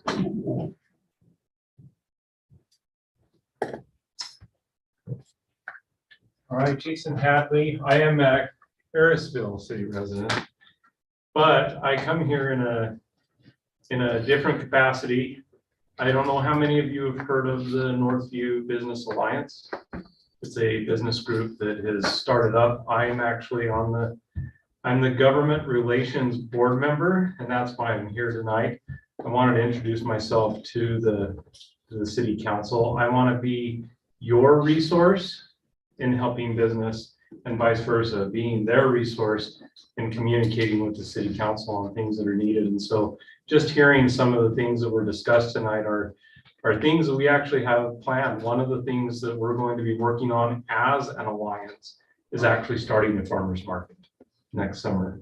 So some things that we can do to help revitalize not only North Ogden, but this is a tri-city focus with North Ogden, Pleasant View, and Harrisville, because we feel our communities rely on each other so much. You talk about places, Mayor, that people have to go outside of your city. I feel like I'm the person in Harrisville that must be the exception, because I find myself coming into North Ogden way more, except for when I go to Walmart. That's the only thing I go to Harrisville for. You know what I mean? And so when you say that, I shop at Smith's, please. I don't go to Walmart to buy my groceries, just so you know. So I'm one of those Harrisville citizens that are bringing tax dollars to you. So just so you know, if any of you would like my number, I'm going to give it to you so you can reach me with any questions. It's Jason Hadley.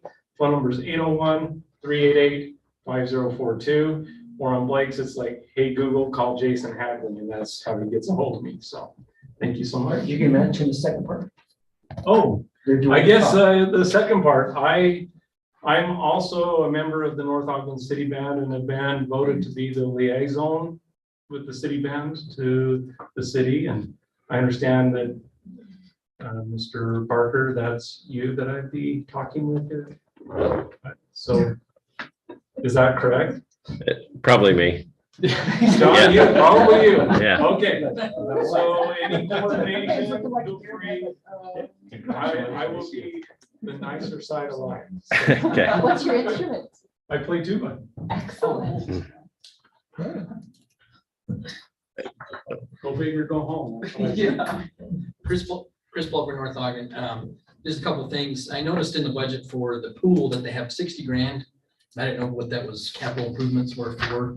I don't know if that's part of what we're talking about here or something else, but just something to think about, I guess. What's that? Something else. Something else. It's not the slide or something else. Yeah. Okay.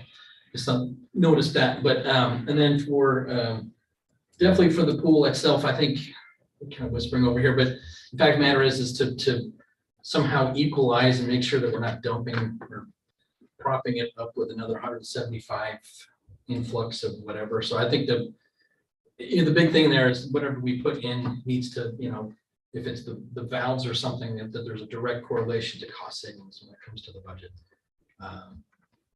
Adding the Bowery, increased revenue, stuff like that. Anyway, and then let's see. I think the biggest thing with making sure the safety wise I don't even think that's a question. You just do it for the strips and stuff like that, you're putting people in danger. That's just not even an option, I think. But, and then I know Kevin was saying that food trucks, parks have a limited life during the year, but I think, just like you were saying, it'd be a huge thing to do. I've been to an awesome one in Moab. There's plenty of other cities that do that, and it tends to congregate people in one spot, even when they have a huge long list of other places to go.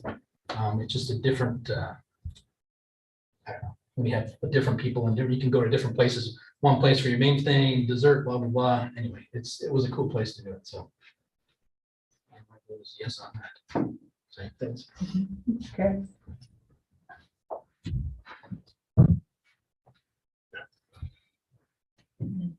Christina Watson of Ogden.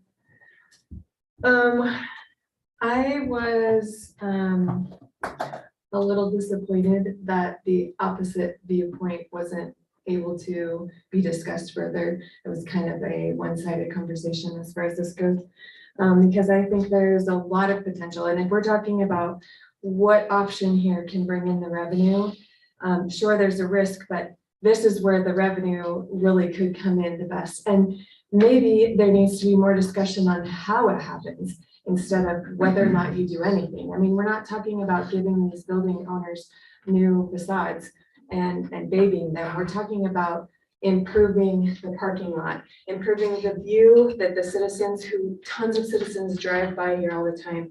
If you were to put in an asset like this that could beautify the city, it doesn't necessarily impact directly the building. We're beautifying the city, then you're making this possible to not create the whole South Town to just become more of a dump. If you do nothing, it's going to be inevitably going to become more of a dump. So yes, it is a risk, but I think there's so many different options. You could make this a parking lot, so that the people who come around here and hang out, or the farmers market people could have a place to be. You could have phases, so don't daylight the creek yet, but leave that space open and just create the food truck area for now. You could move a building back here and then put a lot of the food trucks in the front.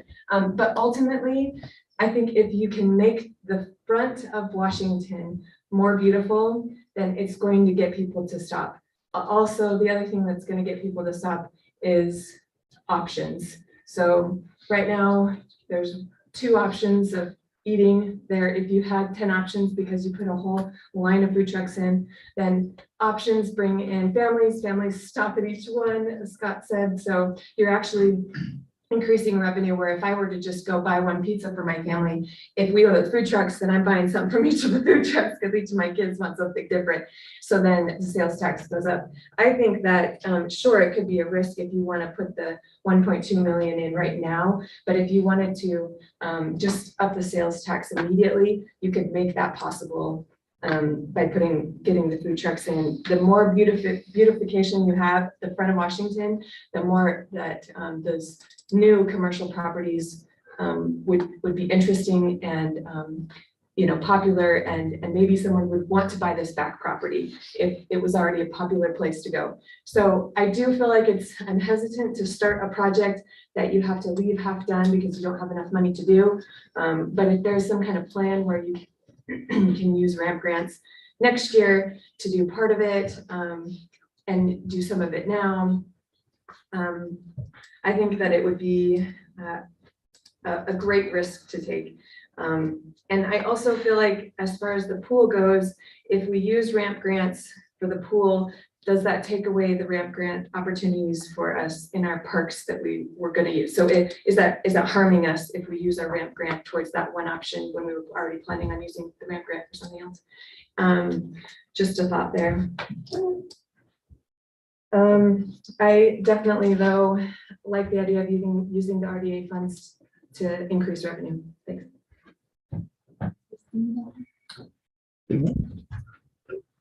I want to say, Chris called me up. Kevin Burns, North Ogden. So since Chris called me about the food trucks, I love food trucks. You got that wrong. I love food trucks. I just want to say it done correctly. And I have visited a couple food truck parks, 2 in Portland. My son lives in Portland, so I visit Portland. 1 downtown they're good food trucks, but the area is not very pleasant to visit. And 1 out near Beaverton that's a little nicer. It's been improved. There's a stage. You can have a band, and there's lights, and it's okay, it's fenced off and gated and very nice. And I would just like to maybe suggest reaching out to some of these cities that have these food truck parks and find out, what do you get from them? So we don't have to reinvent that wheel. And I'll tell you, and now I'm going to go to the other project, the pool. A few years ago, I would have never stood here and said, I think we should cover the pool. But I think we're at a point where we should have a real conversation about covering the piece of the pool that we can open up year round. High schools are constantly competing for water for their swim teams. And I think there's a market with an aging community that wants to swim year round and exercise. I think it's worth having a real conversation. I know there's pros and cons, but I think it might be a great time to have a real conversation about it. Again, with new numbers and stuff that we have, especially with some of the new development, like the mayor talked about, 2700 North. A lot of activity type stuff going on over there. The Rush and the new pickleball and those types of things going in over there. Might be a worthy conversation. So, Thank you very much. John, we have someone online. We do have someone online. Okay, We have Susan Kilborn. okay, let's hear from Ms. Kilborn. Hi there, folks. This is Susan Marie Oh, and sometimes sometimes it goes to the wrong. Susan, try again. I swear, John, you are trying to bomb me every time. I'm sorry. I won't do it again. Can you hear me now? Yes. Okay. Susan Kilborn. Sparkly, sensational, super senior cheerleader for North Ogden, Utah. Yes.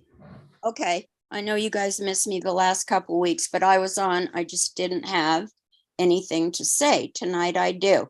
First of all, I logged in early. It was 8 minutes into Zoom and I had no sound. Whoever is responsible for technical issues, you were made aware of that. I know you were, and nothing happened. Please don't do that to me again.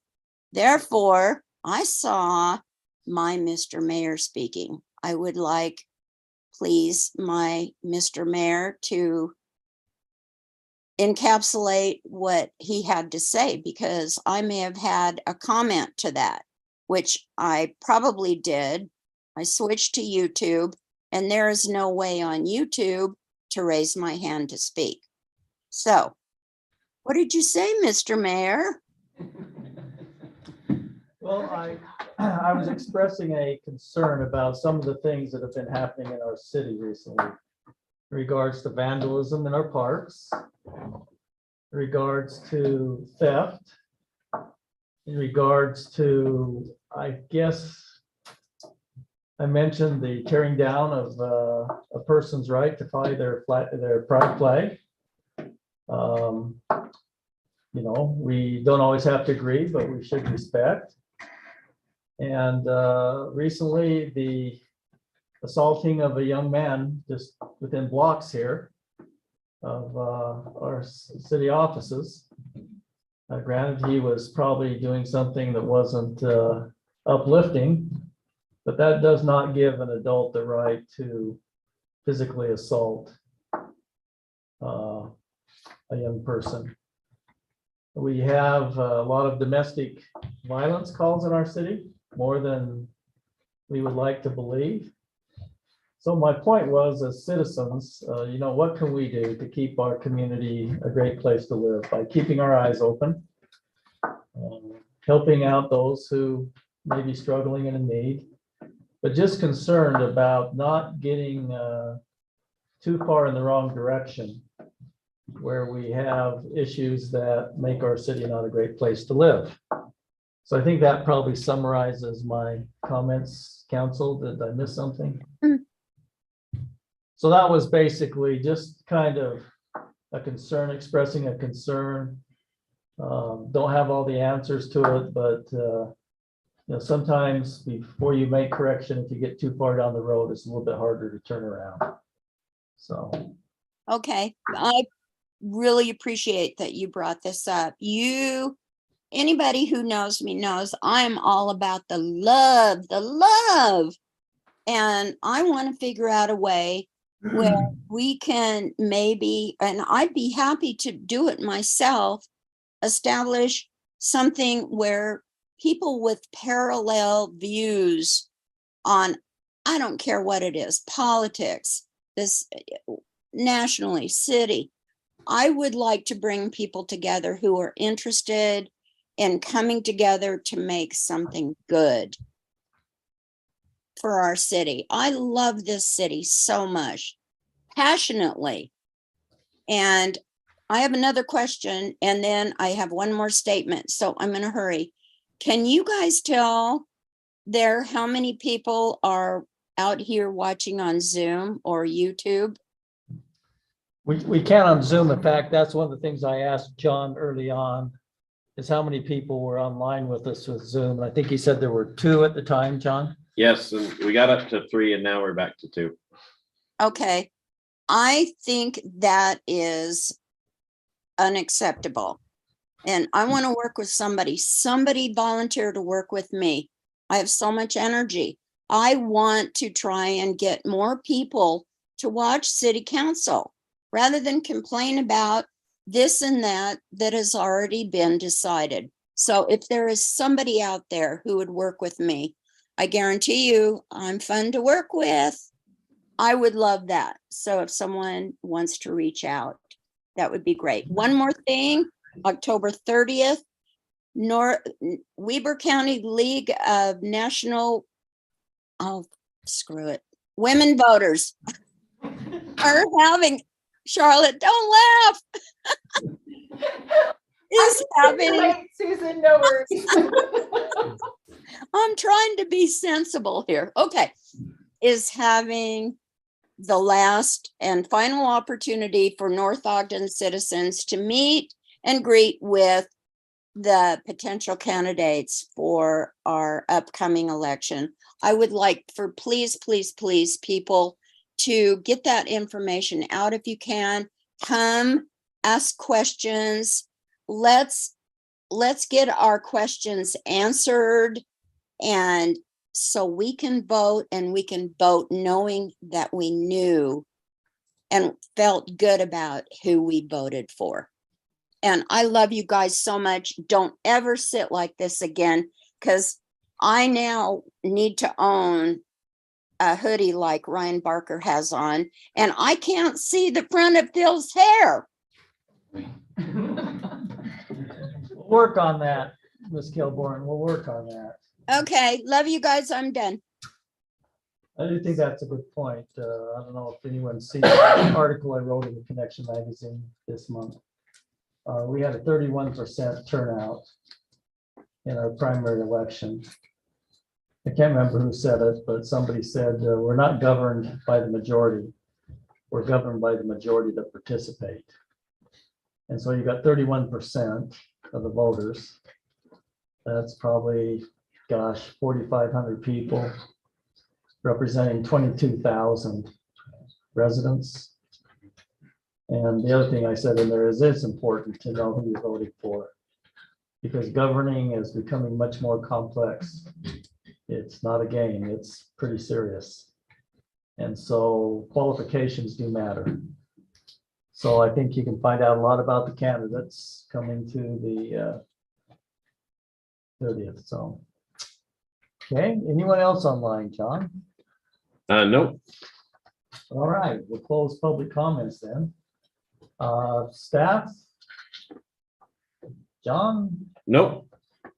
Brian? No. Oh, I do have an announcement. Too late. You had your chance. Go ahead, Scott. we have extended an offer and we have an accepted planner one position filled.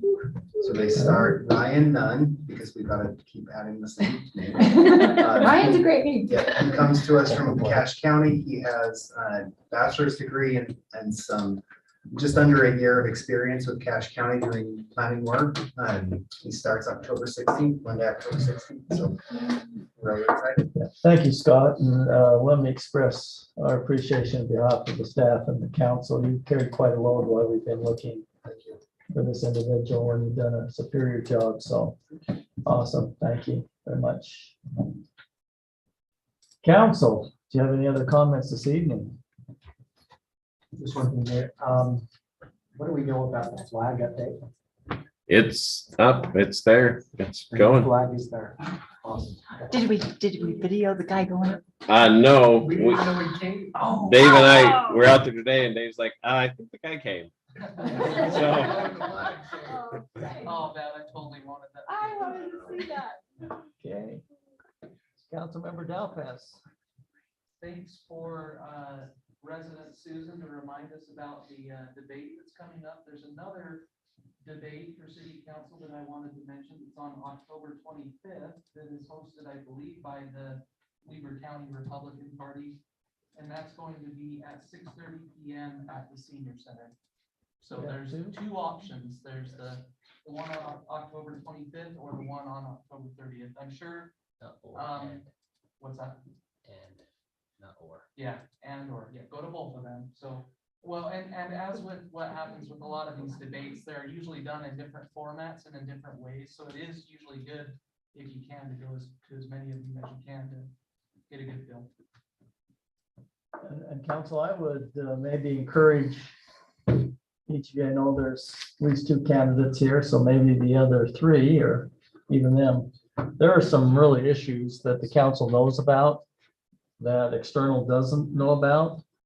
And it'd be nice to see what the position is on some of those issues on the council. So don't be afraid to submit questions.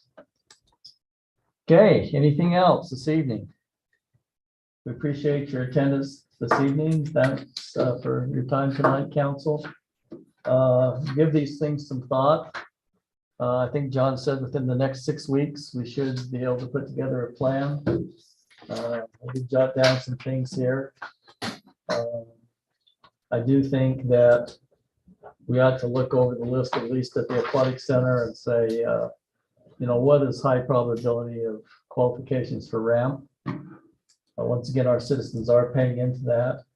I think, Christina, that the ramp grants we have are specifically for those projects, so it won't detract from those. Those are basically set in stone for the purpose for which they were given. I'm sure that the committee looks at it and says, how much money are we going to give to each particular city and try to balance that out? But I think more importantly, they look at meaningful projects. So just so you're aware of that, the money we've got, things we're going to do are in concrete, as long as we get them done in the time frame of either original time or extension. So, okay, with that, I would be looking for a motion to adjourn.